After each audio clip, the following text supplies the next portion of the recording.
اس لیے کہ یہ مال تم نے محنت سے نہیں کمایا، یہ باپ کی کرسی کا فائدہ اٹھایا ہے۔ اور فرمایا اگر تم نے مال جمع نہ کرایا تو میں مال بھی لے لوں گا زبردستی اور کوڑے بھی ماروں گا، ڈبل سزا دوں گا۔ مرضی سے جمع کراؤ گے تو کوڑوں سے بچ جاؤ گے۔ بڑے بیٹے نے تو جمع کرا دیا تو چھوٹا تھوڑا پریشان ہوا، تو حضرت عبداللہ ابن عمر چھوٹے بھائی کا ماتھا چوم کے کہنے لگے بیٹے چپ کر کے جمع کرا، یہاں بھی فخر کر کے ہم عمر کے بیٹے ہیں اور قیامت میں بھی فخر کریں گے کہ ہم فاروق اعظم کے بیٹے ہیں۔ یہاں بھی ناز کریں گے اور وہاں بھی ناز کریں گے کہ عمر کے بچے ہیں۔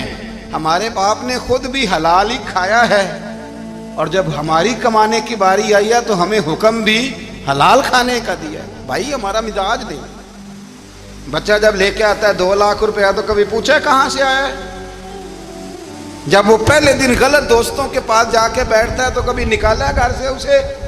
یہ بہت سارے خمیازے ہمیں اس لیے بھگتنے پڑتے ہیں کہ ہم ابتدا میں سوراخ بند نہیں کرتے، جب اس میں شگاف پڑ جاتا ہے، سیلاب آتا ہے تو ہمیں ہوش آتی ہے۔ حضرت عمر نے اپنے گھر میں نگرانی رکھی، کڑی نگرانی۔ زیادہ نماز گھر میں پڑھتے تھے حضرت عمر، نفلی نمازیں زیادہ کیوں بلا؟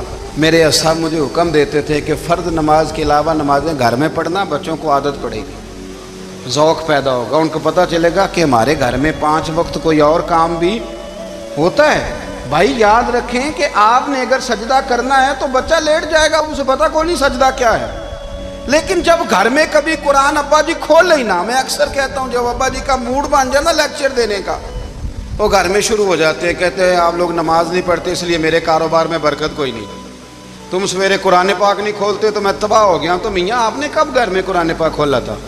آپ نے کب نماز پڑھی؟ آپ نے کب گھر کے اندر اللہ رسول کا ذکر کیا تھا؟ آپ نے کب حدیث چھیڑی؟ آپ نے بھی تو گھر کے اندر جب بھی آپ آئے ہیں تو آپ نے وہی کچھ کیا جو دنیا دار کرتے ہیں۔ آپ بھی تو اپنا موبائل لے کے الگ کونے میں بیٹھ گئے۔ آپ نے بھی تو کہا ہے کہ اب تمہارے چینل ختم، اب میری مرضی والا چلے گا۔ تو جو آپ نے کیا ہے بچے بھی وہی کام کریں گے۔ آپ نے بھی گپ شپ لگائی ہے تو وہ بھی لگا رہے ہیں۔ یہ سمجھ لیں جو کام آپ کریں گے آپ اپنے بچوں کی سیرت میں اس کا جلوہ دیکھ لیں گے۔ بڑی پکی سی بات ہے کہ آپ کو بچے کی عادتیں دیکھ کے سمجھ آ جائے گی کہ میں بھی یہی کرتا تھا اور یہ بھی۔ حضرت عمر فاروق رضی اللہ تعالیٰ عنہ وصال فرما گئے تو آپ کے وصال کے بعد حضرت عثمان غنی رضی اللہ تعالیٰ عنہ نے آپ کی ایک بیوہ سے نکاح کیا، حضرت عمر کی ایک بیوہ سے۔ جب وہ آپ کے نکاح میں آئی تو کہنے لگی حضرت عثمان غنی سے کہ حضور نہ تو میں خوبصورت ہوں اور نہ میں جوان ہوں، نہ آپ کی کوئی خدمت کر سکتی، میرے ساتھ نکاح کرنا سمجھ میں نہیں آیا۔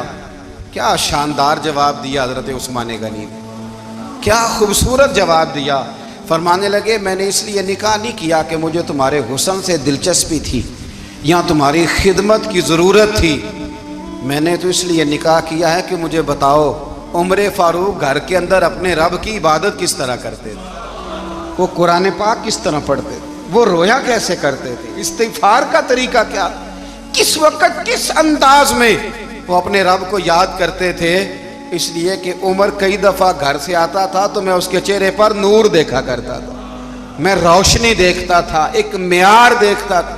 نکاح اس لیے کیا ہے کہ مجھے عمر کی جو گھر کے اندر کی عبادت ہے اس سے آگاہ کرو، تاکہ عثمان غنی بھی چاہتے ہیں اس طرح کے عمل کرو جس طرح کہ عمر فاروق کر کے گئے ہیں۔